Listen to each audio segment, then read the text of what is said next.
Vamos aplaudir o nosso Deus, aleluia. Vamos para Romanos capítulo 8, versículo 28, passagem muito conhecida, e nós vamos estudá-la, aprofundar na palavra. Agora, eu espero que vocês já tenham acostumado com esse método do pastor, né? Uma irmãzinha falou para mim: pastor, o senhor está pregando, às vezes o senhor faz alguns exemplos e acaba saindo fora do que está sendo pregado, eu acabo não entendendo nada. Falei para ela: se a senhora parar de conversar na hora da pregação, só vai começar a entender o que eu estou falando, que ela fala com o filho dela o tempo inteiro. Então a minha pregação, eu reconheço, né? Requer atenção, senão você não entende. Eu não vou entregar você a sardinha em lata, eu vou entregar você a sardinha fresca. Quem come sardinha em lata a vida inteira não sabe comer a sardinha fresca, não sabe nem por onde começa.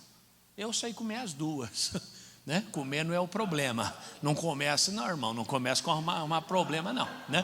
Então a pessoa que ela pega a sardinha em lata a vida inteira, porque o Senhor é meu pastor e nada me faltará. Amém. Tá. E o que mais? Não, porque nada vai te faltar, porque o Senhor é teu pastor. Amém. E o que mais? Então, o Senhor é teu pastor. Não é, eu não gosto disso, isso você já sabe. Eu quero levar você ao conhecimento da palavra mais aprofundado, mais amplo. Agora, é claro, tem que prestar atenção. Se a pessoa, né, está falando, é claro que não. Quando ela começa a ouvir, começa a falar, quando ela volta, meu irmão, eu já estou lá em Itacoaxetuba, aí não me pega mais, né? Tem que estar junto, tem que estar no mesmo espírito. Amém, gente?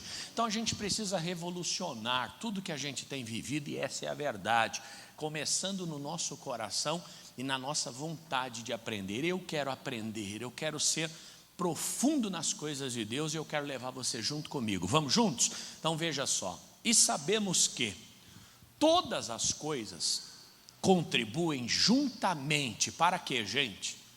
Para o bem daqueles que amam a Deus e daqueles que são chamados pelo seu decreto. Sabemos que todas as coisas, diga comigo, todas as coisas. Não é uma coisa só, não é isolado, é o conjunto. Se você pega a história da sua vida e você considera tudo que você já viveu, você vai dizer: Senhor, obrigado porque eu cheguei até aqui. O Senhor me deu vitória, o Senhor me ensinou, o Senhor me prosperou, o Senhor me fez vencer. Se você pega um fato isolado, talvez você tenha motivo até para ser o mais revoltado da face da terra. Estava falando hoje à tarde, né? Inclusive uma irmã falou isso comigo também. O senhor fica dando muito exemplo, às vezes sai da palavra. Será que quando Jesus, andando, começou a dizer assim: bom é o sal, alguém não pensou a mesma coisa? Porque você tem o Antigo Testamento inteiro para pregar: Elias, José, Moisés, Abraão. Jesus de repente para e fala assim: bom é o sal. Alguém podia dizer: mas isso aí está na Bíblia? Você está saindo fora da visão. Não. Jesus usava as coisas materiais para explicar as espirituais. Amém? Está na Bíblia. Você não vai pregar o que necessariamente está na Bíblia. Tem que estar fundamentado na Bíblia, não tem que estar escrito na Bíblia. Por exemplo, escola bíblica dominical, está na Bíblia? Procura essa palavra na Bíblia. Mas é correto? É bíblico? A escola bíblica dominical é bíblica? Não está na Bíblia, mas é o quê?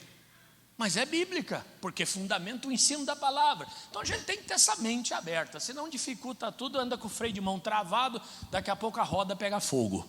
Tem que destravar esse freio de mão aí. Você vê que todas as coisas contribuem. Cheguei até aqui, me considero uma pessoa prestigiada, abençoada.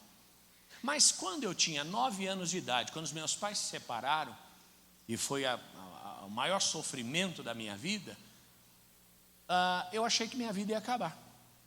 Eu era o único filho de pais separados na escola que eu estudava. Tanto é que eu lembro da professora até hoje, agachada assim do meu lado: não, vai passar, fica tranquilo. E na minha família eu era o único também que tinha pais separados. Para mim foi uma tragédia. Só que eu cheguei até aqui. Eu aprendi a trabalhar cedo, aprendi a valorizar a minha mãe, o esforço que ela fez, aprendi o valor do trabalho e aprendi a depender plenamente de Deus. Aquilo que parecia ser o fim da minha história, na verdade foi uma nova porta que Deus abriu para mim. Porque talvez se eu tivesse sido criado por pai e mãe, na situação que a gente ia, eu não estaria aqui pregando para você hoje. teria sido levado por um outro caminho. Eu lembro o pastor Jaime contando que o Jorginho, quando jogou no Flamengo, ele tinha aquele carro Puma, não tinha um carrinho de fibra chamado Puma, era até conversível, e era o carro do Jorginho naquela época, jogador do Flamengo. Esse carro era o carro da minha mãe. Na época eu andava nesse carro, eu não tinha nem noção do que isso representava. A minha mãe tinha um carro que era o mesmo carro do jogador do Flamengo. Olha a vida que a gente vivia. Já tinha telefone, tinha apartamento na praia, isso em 1989. Tudo isso era tão difícil, era tão distante. Talvez hoje eu seria um filhinho de papai, que não reconheceria a necessidade de Deus, nem a necessidade da fé, nem da salvação, estaria aí chutando lá, estou até um drogado, quem sabe, porque quando a gente recebe tudo de mão beijada, geralmente a gente não dá valor nenhum, não é verdade? Mas a vida que eu vivi, me trouxe até aqui. Se eu juntar todo o contexto, o diabo pensou que tinha acabado comigo, mas não acabou não, pelo contrário, me fez mais forte, me ensinou, a luta que eu passei me ensinou. Talvez você tenha uma história igual a minha, ou até mais difícil do que a minha, mas uma coisa é verdade, foi o que te deu força para chegar até aqui. A dor, por exemplo, a gente não gosta de sentir, a dor física. Alguém aqui gosta de sentir dor? Ninguém gosta, não é possível. Você gosta de sentir dor, irmão? Chama a polícia para ele aqui, pelo amor de Deus. Ninguém gosta de sentir dor. Hoje eu fui fazer uma brincadeira com uma irmã, Deus me livre, quase que eu fui embora para casa. Fiz uma afirmação, perguntei, quem concorda? Ela não levantou a mão. Aí eu falei, a senhora não concorda não? E ela continuou olhando. Eu falei, a irmã está para lá de Bagdá. Ela falou assim, para mim tanto faz como tanto fez. Eu falei, nossa Deus, onde passa o ônibus aqui? Que eu vou pegar, vou embora para minha casa, não volto nunca mais. Mas eu conheço, né? Essas coisas a gente encontra. Jesus encontrou todo tipo de gente, eu não vou encontrar? Jesus encontrou, inclusive eu tenho essa experiência, as melhores pessoas da minha vida eu conheci dentro da igreja. O problema é que as piores também, mas vamos prosseguir. Então você vê, hoje eu estou filósofo, hein? Vocês estão percebendo, né? Mas, até perdi onde eu estava, está vendo? Estou viajando demais aí. Deixa eu voltar aqui. A dor ninguém gosta de sentir, mas pense, se você tivesse uma apendicite, que é uma inflamação no apêndice, como você ficaria sabendo se não por meio da dor? Você morreria. A dor, ela é um alerta. A dor, ela é o sinal de que alguma coisa errada está acontecendo. Então a dor, ela não mata a gente, pelo contrário. Se você observar por esse ponto de vista, a dor, ela coopera com a gente. A morte é a mesma coisa, ninguém quer morrer. Todo mundo quer ir para o céu, mas ninguém quer morrer, né? É uma verdade. Só que se você notar, atualmente, a única maneira de concretizar a salvação é a morte. Se você não morrer, você nunca vai ser salvo. Você pode falar, pastor, e se eu viver 100 anos, você vai ter vivido muito, mas salvo você não foi, você está vivendo, você está com 100 anos e está vivo. Pastor, e se eu for imortal, você pode não morrer nunca, vai ser um mérito que só você viveu, só que o céu você não vai conhecer. Porque a única maneira de conhecer o céu é saindo dessa matéria, se transformando em espírito e voltando a Deus, como disse Eclesiastes. Olhando por esse ponto de vista, a morte é ruim ou é boa? A morte é boa. Para quem fica é péssimo. Para quem fica é horroroso. Mas para quem vai, você pode ter certeza, principalmente não, para aqueles que creem na Bíblia e para nós que acreditamos na salvação, é a melhor coisa que pode acontecer a alguém. Porque ela fecha os olhos aqui e abre os olhos do outro lado. Ela deixa esse mundo de maldade, de mentira, de crueldade, de injustiça, de ingratidão, e ela acorda no céu de luz, no céu da graça de Deus. Diga amém. Por isso que a Bíblia diz, todas as coisas contribuem. Nada é mal, gente, nada, mas tudo tem que ser olhado de forma junta, de forma conjunta. Porque se você olhar só para a dor, você fala a dor é coisa horrível. Se você olhar só para a morte em si, você fala a morte é horrível. Mas se você olhar o que a morte proporciona, a causa pela qual a gente sai desse mundo, você diz, não, a morte não é tão ruim assim não, pelo contrário. O próprio apóstolo Paulo disse: viver é Cristo e morrer é o quê? Morrer é lucro. Ele chegou a essa conclusão: estar com Cristo é absolutamente melhor. Então a gente tem que parar de olhar para as coisas isoladamente e começar a olhar para o conjunto das coisas, e a gente vai ter a certeza de que Deus sempre cuidou de nós, sempre esteve conosco e nunca jamais nos abandonou ou nos abandonará. Você fala: pastor, os críticos, eu não gosto de ser criticado. Eu lembro de uma pergunta que fizeram ao missionário: missionário, como o senhor lida com as críticas? Alguém chegou a ver? Pergunte ao missionário. Foi feita uma pergunta: como o senhor lida com as críticas? E o missionário, sempre voando mais alto, ele olhou e disse assim: e tem alguém me criticando? Oh, meu irmão, é só você entrar nas redes sociais. Vocês viram um vídeo que tem um missionário andando no aeroporto, sozinho, no meio de todo mundo, não tem segurança, não tem assistentes para carregar nada, anda como qualquer um de nós, embarca, desce, sobe, viaja, carrega mala de mão, mochila. E o cidadão se aproxima e fala: missionário, tira uma foto comigo? O missionário diz: claro. Anda 2 passos, chega mais alguém: tira uma foto comigo? Claro. Anda mais 3 passos. 3 pessoas abordaram ele em 6 passos, sem perder a ternura, a paciência, com todo o amor, tirou foto com todo mundo. E o cidadão ainda escreveu: olha a humildade do missionário R.R. Soares. Quem lembra dele? Porque o missionário já foi o brasileiro que apareceu mais tempo na televisão. Em todo lugar que você falava o nome do missionário, ele era conhecido.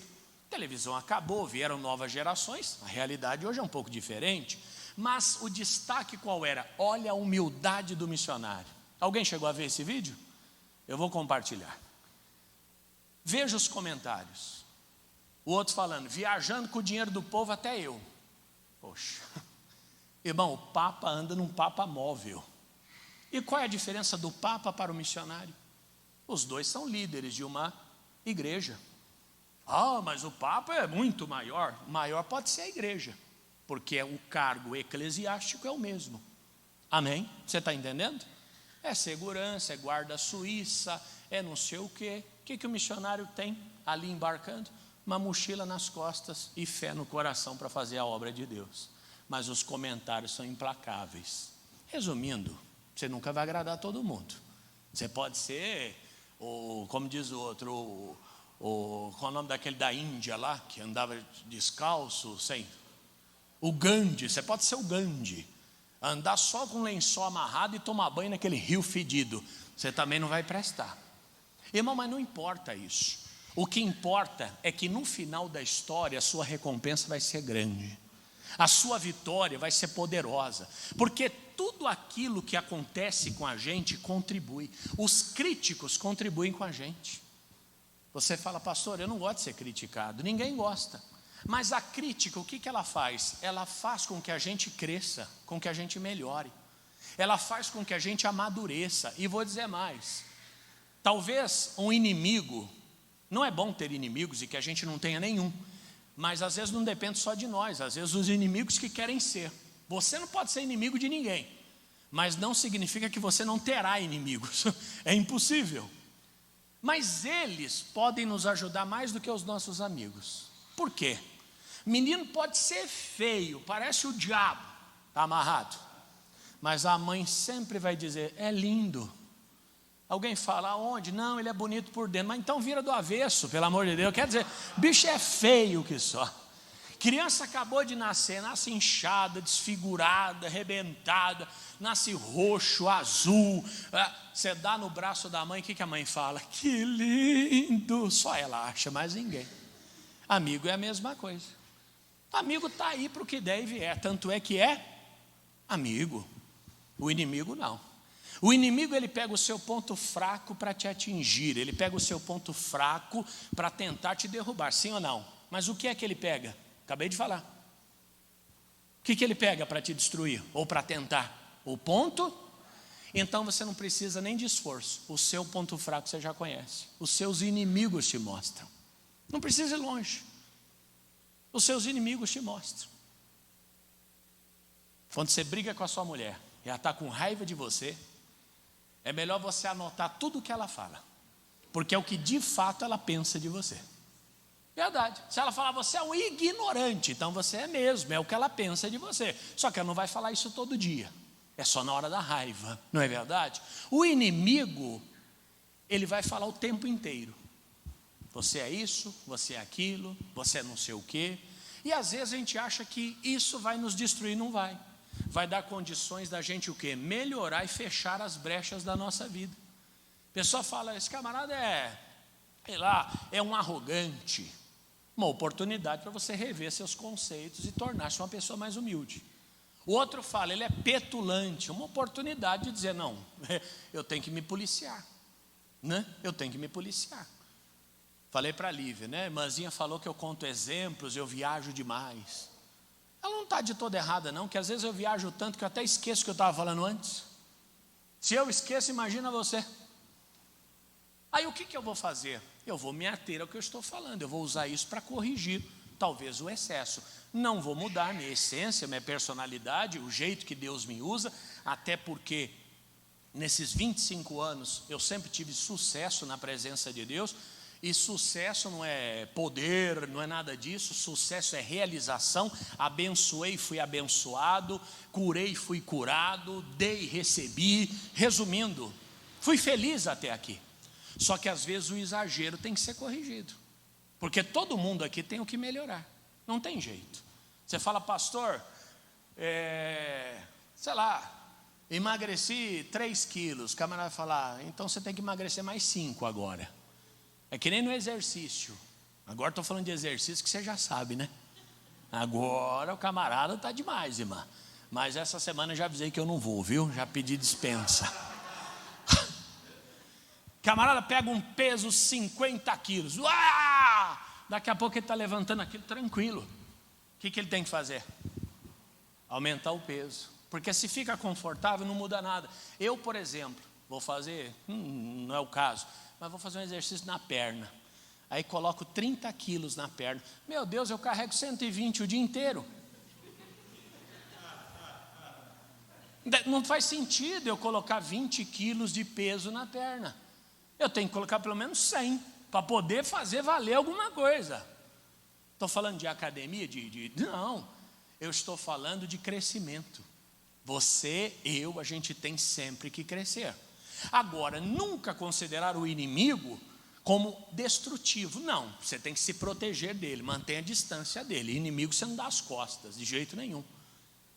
Jesus falou para Judas, o que fazes logo. Não foi? Foi ou não foi? Jesus não disse isso? O que tiver que fazer, faz logo. Para quê? Para que não me arrume mais problema além do que já vai me arrumar. Porque quanto mais rápido você fizer, mais rápido você se mata, mais rápido eu subo aos céus e a história acaba. Se fosse prolongar aquilo por anos, imagina o sofrimento de Jesus. Então o que tem que fazer já faz logo. Não dá as costas para o inimigo. Mas também não desconsidera o que ele fala de você. Não desconsidera, porque ele tem razão. Claro, pode exagerar. Pode colocar uma pitada de maldade com atraso e psicopatia. Mas que no fundo ele tem razão, tem. Porque ele sempre vai usar o nosso ponto fraco. Pregação a mesma coisa. Essa palavra serviu para mim, essa não serviu. Todas serviram. Mas geralmente, qual é a pregação que a gente gosta? Aquela que é equivalente ao sapato velho. Aquela que é a mais confortável. Quando você vai para perto, que tipo de sapato você usa? O novo. Quando vai para longe, que tipo de sapato você usa? O velho. Porque o velho está como? O velho está confortável.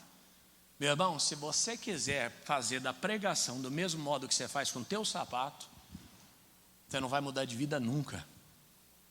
Não tem que procurar o mais confortável, tem que procurar o necessário. Aquilo que eu preciso, não aquilo que eu quero. Só que às vezes o que eu preciso e o que eu quero, eu entendo como destrutivo para a minha vida. Por exemplo, falei hoje à tarde. Até foi onde eu cheguei no momento que a irmã me deu aquela resposta, né? Solta o cavalinho, né? Mas teve uma também que falava no meu culto o tempo inteiro e um dia eu fui elogiar. Para quê? Não mexe, irmão, com esse tipo de gente. Falei, vó, hoje a senhora nem falou no meu culto, hein? Parabéns, viu? Ela olhou para mim e falou, por quê? Não pode falar, não? Falei, não, na hora do culto, não. O senhor sabe o que eu estou falando? Falei, não. eu estou elogiando a sua pregação. Falei, mas deixa para fazer depois. Agora não. Aí, no final deu até polícia lá. Não deu polícia não, mas tinha que ter interrompido aquilo. Não mexe com isso que não dá certo. Não mexe. Prossiga e vá em frente. Então é necessário, perdi de novo o que eu estava falando, foi a avó. Culpa da avó. Sim, eu estava dizendo que nós não vivemos a plenitude do Senhor exatamente por quê? Porque nós sempre vamos no rasinho. A gente nunca se aprofunda. Porque a gente acha que a pregação dura vai acabar com a gente. Pelo contrário, pregação dura não tem nada a ver com indireta do altar, perseguição a alguém, não é nada disso, tá? Fazer uma pregação para o irmão aqui. Porque tem gente que usa camisa xadrez, tem gente que... Aí não pode, aí eu sou desonesto, aí eu não estou sendo usado por Deus. Mas quando a pregação ela é para todo mundo, ela não tem um endereço, essa pregação é legítima, ela tem que ser acatada. O Senhor é a minha luz e a minha salvação. Quem lembra dessa mensagem? Quando é que o Senhor é a minha luz? Quando eu sigo os 3 princípios. Primeira fonte de luz, a palavra. Segunda fonte de luz, o pastor. Terceira fonte de luz, o coração. Tem que seguir, não tem jeito, amém? Agora a luz tem que estar acesa, não pode estar apagada. Eu estava dizendo que a gente não vive a plenitude da presença de Deus, porque a gente não vive a plenitude da palavra. Primeira coisa, a Bíblia diz que nós temos que amar a Deus sobre todas as coisas. Ok, deixa isso de lado. Alguém aqui já fez a oferta da viúva, alguma vez na vida? Quem que já fez a oferta da viúva? Alguém já fez? Alguém já fez? Alguém aqui, vou repetir a pergunta de outro modo, já deu todo o seu sustento? Falou, isso aqui era do meu almoço, eu não tenho o que comer em casa, mas eu vou dar de oferta. Alguém já fez isso? Alguém já fez? Já fez? Então 2 pessoas fizeram. Eu particularmente nunca fiz. Nunca fiz. Fala, olha, esse dinheiro aqui era do pacote de arroz que eu ia comer, eu vou ofertar. Eu não posso dizer que fiz, seria um mentiroso. O problema é que a gente confunde ofertar moeda com oferta da viúva. Dar moeda na igreja não significa que você esteja fazendo a oferta da viúva. Oferta da viúva não é dar moeda. Oferta da viúva é dar tudo que pode ser uma moeda. Que pode até ser uma moeda, mas não necessariamente é. Outra questão. Vende tudo que tem, dá aos pobres e me segue. Alguém aqui já vendeu tudo, deu para os pobres e saiu com uma Bíblia debaixo do braço? Ninguém fez isso. Ninguém fez. Se o irmão levantar a mão de novo, a irmã levantar a mão de novo ali, quem vai embora sou eu agora. Ninguém fez, mas não para por aí. Eu dei o exemplo, amar a Deus sobre todas as coisas. Um assunto até que a gente debateu essa semana, né? Entre amigos, obreiros, foi um assunto otimista e é bom a gente falar sobre. Por exemplo, pastor, eu não estou conseguindo fazer a obra de Deus porque eu estou na faculdade. E eu não estou conseguindo fazer bem a obra de Deus. Ok, não dá para fazer mal feito, tem que ser bem feito. Então o que é que eu tenho que fazer? O que eu tenho que fazer, irmão? Eu saio da obra. Não. Se você é um cumpridor da palavra e ama a Deus sobre todas as coisas, você tem que sair de onde? A gente tem até medo de falar, né? A gente tem que sair da faculdade, então. Pastor, que loucura! Claro que é loucura. Vender tudo e dar para os pobres é uma loucura. Fazer a oferta da viúva pobre é uma loucura. Largar a faculdade para ser um obreiro na igreja é uma loucura. Mas a loucura de Deus é mais sábia do que a sabedoria dos homens. Pastor, o que o senhor está falando para as pessoas abandonar os estudos? De jeito nenhum. Ou você concilia as duas coisas e faz com excelência, ou se você realmente serve a Deus sobre todas as coisas, você vai ter que deixar a faculdade, porque senão a palavra não está sendo cumprida. Aí veio a pergunta, quem concorda? Não vou repetir isso não, por favor. Porque nós ou não vivemos isso, ou não cremos dessa forma, ou a gente nem concorda com isso. Porque realmente, quando corta na carne, fica difícil. Não é verdade? Como eu, quando falei aqui da oferta da viúva, eu tive que admitir que eu nunca fiz. Oh, o senhor pastor nunca fez? Amigo, a única coisa que eu não posso fazer é mentir. Nesse sentido, tá? O que é melhor? Nunca ter feito a oferta da viúva ou não mentir? É melhor não mentir, não é verdade? Então eu não vou aqui contar uma história para você que não seja verdade. Só que a gente vive a presença e a palavra de Deus de uma forma muito limitada, muito rasa. E te digo mais, ainda que você tenha que abrir mão de alguma coisa, porque eu falei faculdade, mas pode ser trabalho, pode ser empresa, pode ser namoro, porque às vezes tem isso também. Para namorar comigo você tem que largar a igreja. Já viram a história do pastor Jaime, de uma moça que ele era extremamente apaixonado na juventude, quando ele se converteu. Quando ele se converteu, essa moça que ele amou demais, chegou nele e falou para ele: olha, Jaime, é o seguinte, eu quero namorar contigo, mas eu não quero ser esposa de pastor. E eu estou percebendo que você está indo para esse caminho. E o Jaime, nosso pastor, falou para ela: então tudo bem, o nosso namoro está encerrado por aqui. Ela falou: então, já que você quer assim. E diz o pastor que voltou para casa falando em línguas, com lágrimas nos olhos. Por quê? Porque ele conseguiu trocar o grande amor da vida dele pelo chamado do Senhor. Naquele momento era uma grande loucura que ele estava fazendo. Naquele momento era uma atitude que talvez a família não entendeu. A família da moça, imagina quando a moça chegou em casa: você acha, aquele doido me largou para ser pastor? Porque o assunto deve ter sido esse. Procure o pastor Jaime de Amorim 45 anos depois e pergunta para ele se no conjunto não valeu a pena. Ele vai dizer: tudo que eu vivi valeu muito mais a pena do que qualquer namoro que eu pudesse ter vivido na minha época. O problema é que a gente não quer juntar a história, a gente quer viver tudo picadinho. Realização é agora, sucesso é agora, prosperidade é agora. Não, anda pelo caminho de Deus. Você tropeça, levanta, vai, corre, para, chora, ri, ora, clama, pede, persevera, enfrenta o gigante e no final da história a vitória é garantida. Porque todas as coisas contribuem juntamente para o bem daqueles que amam a Deus, não é daqueles que servem. Que aqui também é um ponto. Não necessariamente quem serve ama. Não necessariamente quem serve ama. Lembra, dona Maria, quando a senhora contou aquela história, que trabalhava numa casa? A senhora também está para lá de Bagdá? Tá não, né? Lembra que a senhora trabalhava numa casa e a senhora serviu um chá, e a patroa disse que o chá estava muito frio? Era o chá ou café? Era café. Dona Maria pegou o café, levou de volta, não pôs o dedo dentro, fica tranquila, e esvaziou a xícara de porcelana, colocou a xícara no micro-ondas, esquentou o máximo que pôde, depois esquentou o café, jogou nessa xícara e serviu a patroa. O beiço da mulher ficou no copo. Não necessariamente quem serve ama. Você pode estar servindo a Deus e pode não estar amando a Deus. Ah, mas eu amo, pastor, como eu amo. Mas o amor a Deus é sobre todas as coisas. Ele não aceita outro tipo de amor.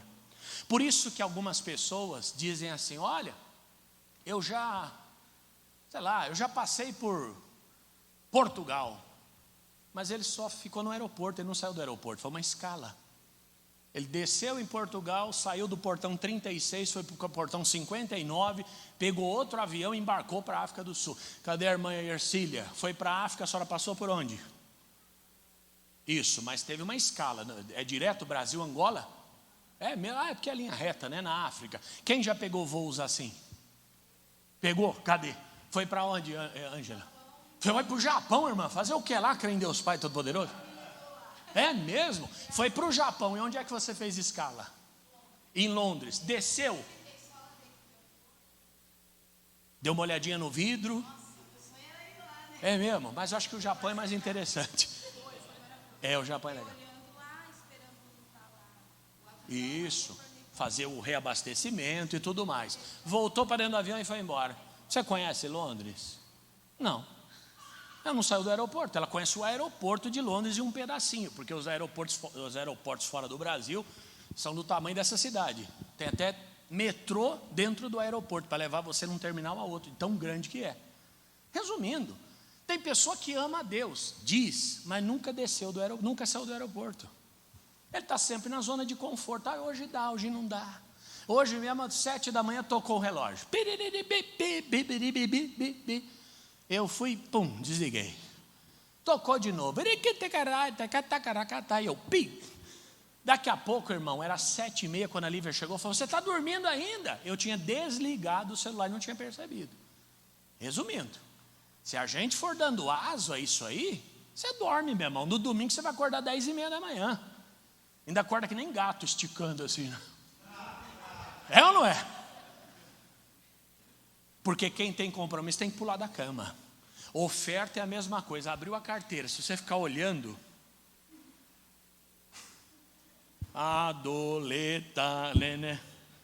você nunca vai dar a melhor oferta, você vai dar a menor.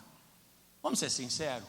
Quem aqui já abriu a carteira para dar uma oferta e pegou a menor nota que tinha lá dentro? Só quem fala a verdade. Levanta a mão. Você abriu, tinha 100, 50, 20, 10, 5, 2. Você foi e pegou a de 2. Quem já fez isso? Fala a verdade. A gente faz isso o tempo inteiro, gente. Essa é a verdade. Essa é a verdade. Por isso que no final da história você fala, mas peraí, por que eu não estou vivendo o que os homens do passado viveram? Porque nós não fazemos o que os homens do passado fazem. Qual é o nosso compromisso, gente? Pelo amor de Deus. Tomar um banho, vir de carro, bicicleta, Uber. Hoje peguei o Uber para ir no banco, R$8, micharola. Irmãos, antigamente não tinha dinheiro para pagar um ônibus, que eu achava caríssimo. R$8, fui sentado, chegar. Não vale nem a pena ter carro mais hoje. Se for fazer a conta mesmo, não vale nem a pena. A gente vai, toma um banho, escolhe as roupas que a gente quer usar. Sim ou não? Ajeita, passa o perfume Jequiti, pega lá a bicicleta, o carro, o Uber, chega aqui, senta nessa poltrona, ar-condicionado, que hoje está na modalidade aquecedor, que eu estou num calor tremendo aqui, que não sei o que está acontecendo. Olha o nosso som, olha, parece que não tem nada ligado. Cadeirinhas confortáveis, 1h30, acabou, você vai embora, você fala, servi a Deus. Vocês já pesquisaram sobre a perseguição que os cristãos sofreram no começo da história?